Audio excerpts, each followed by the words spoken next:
사랑하는 우리 캠코 선교의 지체 여러분, 벌써 12월 1일입니다. 1년이 어떻게 지나갔는지도 모를 정도로 빨리 지나갔는데 벌써 연말이다 라고 느껴지니까 많은 부분 아쉬움도 있고, 그러면서도 내년을 어떻게 또 준비해야 되는가 고민하게 되는 시점이기도 합니다. 참 잘한 일이 있다면 올 한 해 코로나 시국이라 오프라인으로 만날 수는 없었지만 온라인으로 여러분과 창세기의 말씀을 계속 나눌 수 있었다는 거. 오늘 영상까지 보니까 총 62번의 촬영을 했더라고요.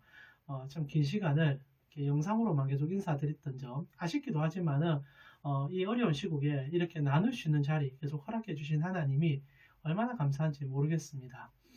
동일하게 이 연말에도 우리가 함께 말씀을 나누면서 내년을 말씀 속에서 준비해 볼 수 있는 귀한 시간 가졌으면 좋겠습니다.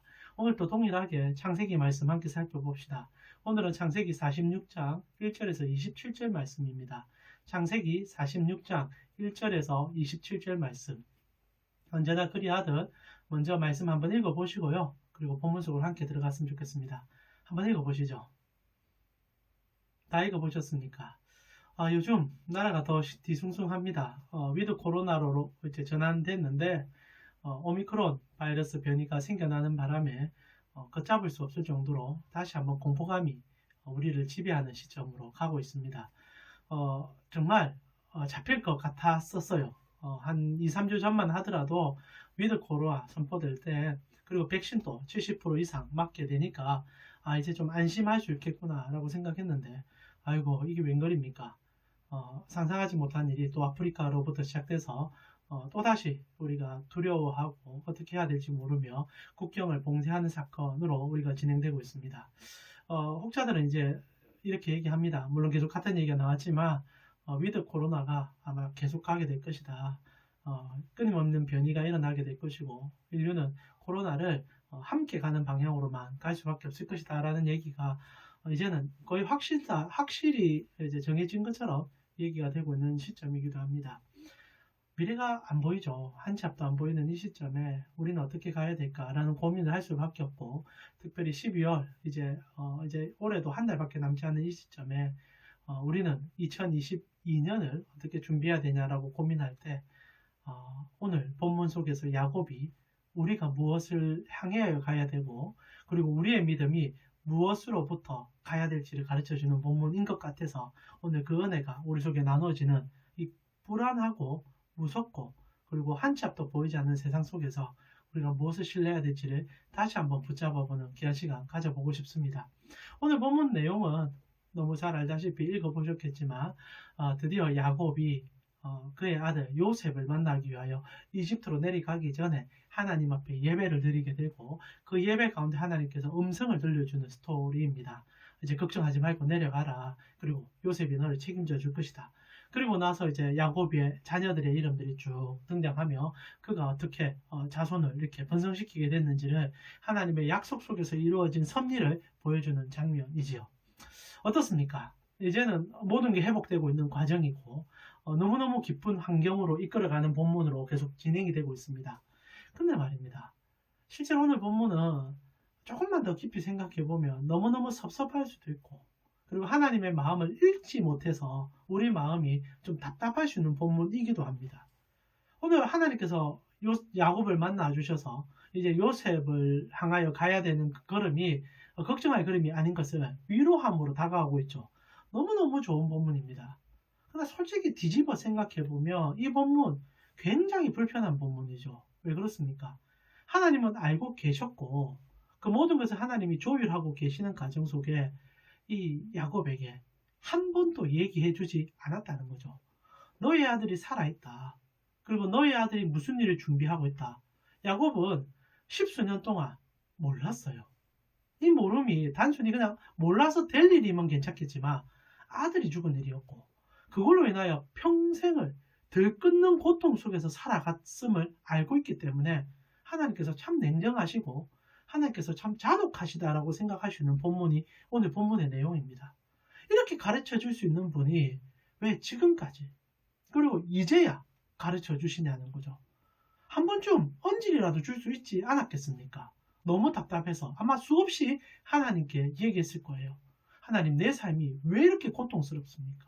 하나님, 왜 나는 아들을 먼저 보내야만 하고, 그리고 이제 이 모든 환경 속에서 우리 자녀들이 저렇게 엇나가는 이유가 무엇입니까? 라고 하나님께 수없이 물었을 것입니다.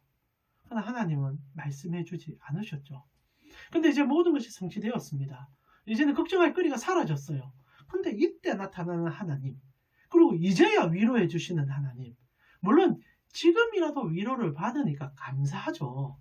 그러나 한편으로 조금만 더 빨리, 아니면 조금이라도 언지를 주셨으면, 하나님께서 무언가를 계획하고 있으면 비초만 줬어도 이렇게 불안하지는, 이렇게 무섭지는 않았을 것인데, 오늘 본문에 하나님의 나타나심이 때로는 우리 인생에 답답한 하나님을 경험하는 내용처럼 느껴져서 오늘 본문 어떻게 해석해야 될지가 참 고민이 되기도 합니다. 근데 말입니다. 오늘 본문에 이제 하나님께서 이제 내려가라고 얘기하시고 지켜주시겠다고 얘기하시는 본문. 근데 여러분 어떻습니까? 정말 이때야만 되는 이 얘기라는 것을 느껴지지 않으십니까? 만약 야곱이 그 전에 언지를 받았다고, 그리고 하나님으로부터 어떤 얘기를 들었다면 그의 마음이 평온할지는 모르겠습니다. 그러나 지금 요셉은 이집트를 통하여 온 인류가 그 7년의 대흉년 속에 음식을 먹을 수 있도록 해주는 마지막 안배였습니다. 그리고 요셉이 있었기 때문에 하나님의 구원의 통로가 온전히 계획대로 갈 수 있는 방향이 되어진다는 거죠. 근데 만약 하나님께서 한 개인의 답답함 때문에 이 문제를 그 개인의 문제로 품어주시고 들어주셨다면 야곱의 입장에서는 행복할지 모르겠지만 모든 일은 어긋났을 것이고 7년 대 흉년은 버텨나갈 힘이 없었을 것입니다. 하나님의 계획은 우리가 생각하는 것과 우리가 받고 싶은 것을 넘어서는 것인 것 여러분 잘 아시죠? 그러나 문제는 오늘 제가 너무나 당연한 얘기겠지만 이 야곱의 감정에 집중하는 것은 우리가 코로나 시국에 이런 감정을 소유할 수 있기 때문입니다. 하나님 왜 나에게, 왜 우리에게 이 모든 고난 속에서 언제 끝날지 모르는 여정을 계속적으로 비치고 계십니까? 하나님 언제 끝납니까?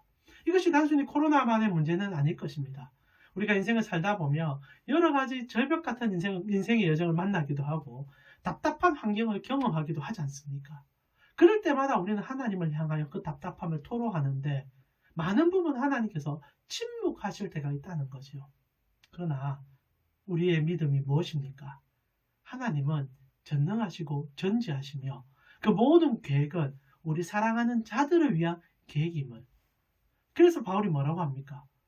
당신의 아들을 죽이기까지 사랑하신 그분이 우리를 어떻게 사랑하지 않을 수가 있겠냐라는 대물음을 해주지 않았습니까? 사랑 우리 캔코성교회 지체 여러분, 지칠 수 있습니다. 때로는 이해되지가 않을 수 있습니다. 그러나 그때일수록 하나님의 전능하심을 신뢰하는 그 믿음이 있을 때 오늘 보면 우리에게 어떤 위로가 됩니까? 하나님께서 계획하신 그 일이 성취될 때 그의 자녀에게는 직접 찾아와 말씀해 주신다는 거죠. 그 누구보다 하나님은 먼저 말하고 싶었던 분이라는 겁니다. 어떻게 하든 가르쳐주고 싶은 분이었다는 거죠. 그 하나님의 간절한 열망, 그러나 말해주지 못하는 그 안타까움, 오늘 이 야곱이 예배 드릴 때 찾아오신 하나님의 그 마음이라는 거지요. 하나님은요, 실패하지 않으십니다. 그리고 하나님은 완전하십니다. 우리가 지금 답답한 것이 많을 것입니다. 그러나 하나님께서 그의 백성들에게 이루시는 그 계획 속에 우리가 있음을 안다며 이 환경 속에 우리가 해야 될 것은 더욱더 하나님을 신뢰하며 한 걸음 한 걸음 주님이 원하시는 길을 걸어가는 그 걸음 아닐까 싶습니다.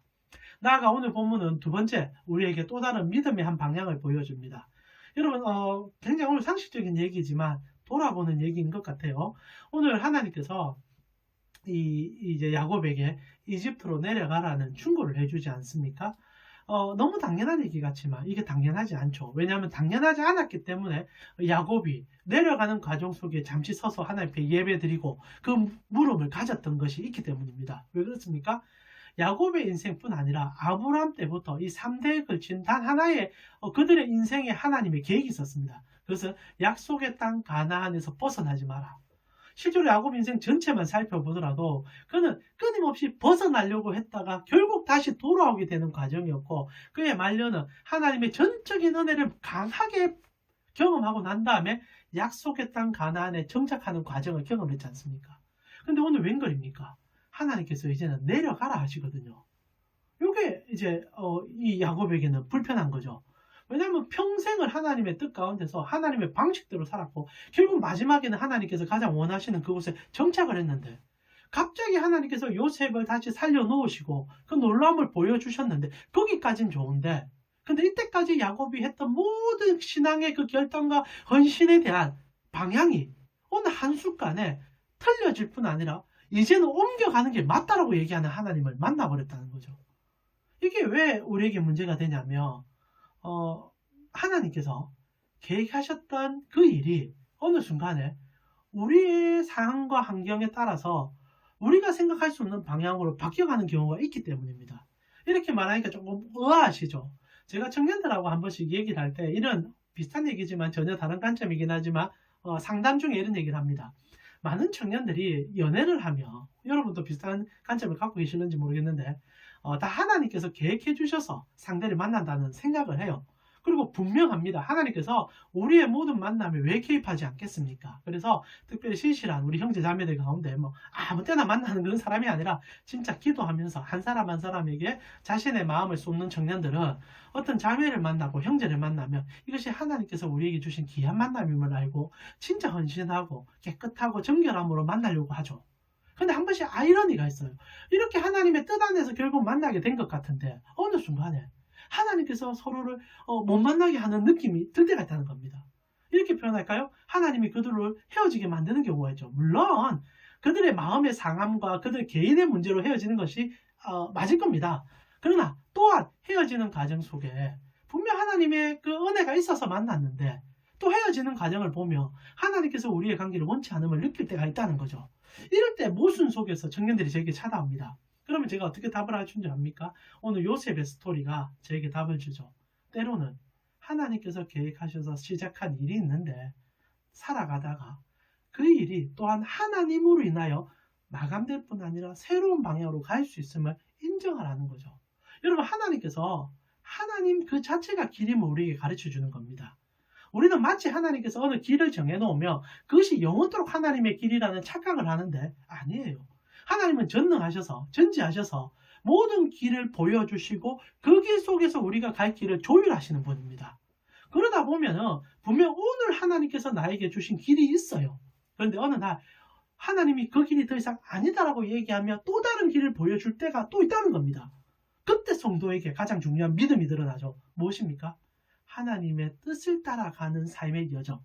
오늘 야곱이 이제 가나안 땅에서 벗어나 이집트로 가라는 물론 아브라함에게 미리 했던 예언입니다. 그러나 이 야곱은 그것을 잘 생각하지 못했던 것 같아요. 자신이 평생 하나님을 위해서 드렸던 거지만 이 터닝 포인트라고 할까요? 이 바뀌어지는 이 바뀜의 일이 있을 때 그것을 하나님 앞에 후를 털어내고 하나님이 A를 하시면 A고 B를 하시면 B입니다. 나는 오늘 B를 쫓아가겠습니다. 그리고 따라가는 여정의 모습이 드러나고 있죠. 저는 그렇게 볼 때 이 야곱이 정말 멋진 것 같아요. 어떻게 보면 오늘 두 가지 얘기를 해드리지 않습니까? 우리가 원하는 방식대로 응답이 주어지지 않을 때 우리는 실망하고 괴로워하고 그리고 그 응답이 더 늦어질 때 우리는 답답해합니다. 야곱도 동일한 일을 경험했겠죠. 그러나 그 모든 과정 속에 야곱이 잃지 않았던 것 믿음이라는 거죠. 그리고 그 믿음은 하나님을 향한 전적인 신뢰가 들어가 있는 근데 나아가 생각해보면 그 하나님이 야곱에게 더 큰 신뢰를 보여줘서 그 신뢰를 녹였던 야곱이 그 길을 쫓아가게 되었다는 것. 성도의 길은 신뢰와 믿음입니다. 누구를 향한? 하나님을 향한. 나아가 신뢰의 대상인 하나님께서 원하는 길을 가는 것이 우리의 믿음의 여정이라는 거죠. 때로는 하나님께서 원해서 그 길에 가 있는 것도 분명합니다. 그러나 어느 날 하나님이 아니다라며 빨리 아닌 거예요. 그럼 하나님이 원하는 길로 또다시 갈 수 있는 그 용기가 여러분에게 있을 때 우리의 신앙의 여정은 정말 하나님의 것인 것을 알게 되는 그래서 하나님으로 나아가는 그 엄청난 은혜들이 여러분 속에 분명히 있을 것 같아요. 캔코에 계시면서 여러 가지 환경과 여건의 문제로 고민하는 분이 계십니까? 오늘 저녁에 그리고 이 강의를 들으시는 이 시간에 사랑 우리 캔코 선교의 지체 여러분 하나님이 여러분의 주인임을 인정할 때 그리고 당연히 주인께 여러분의 신뢰를 올려드릴 때 여러분은 하나님께서 어느 날 그 신뢰에 화답하기 위하여 찾아오는 그 완성된 날을 꼭 경험하게 될 것입니다. 그 믿음 가지시고 이 척박한 특별히 이 코로나 시국 견디면서 인내하시면서 주께 더 나아가심을 통하여 주님이 주시는 것을 맛볼 수 있는 여러분 되기를 축원합니다. 한 주간 승리하시고요. 다음 주도 창세기 말씀으로 찾아뵙도록 하겠습니다.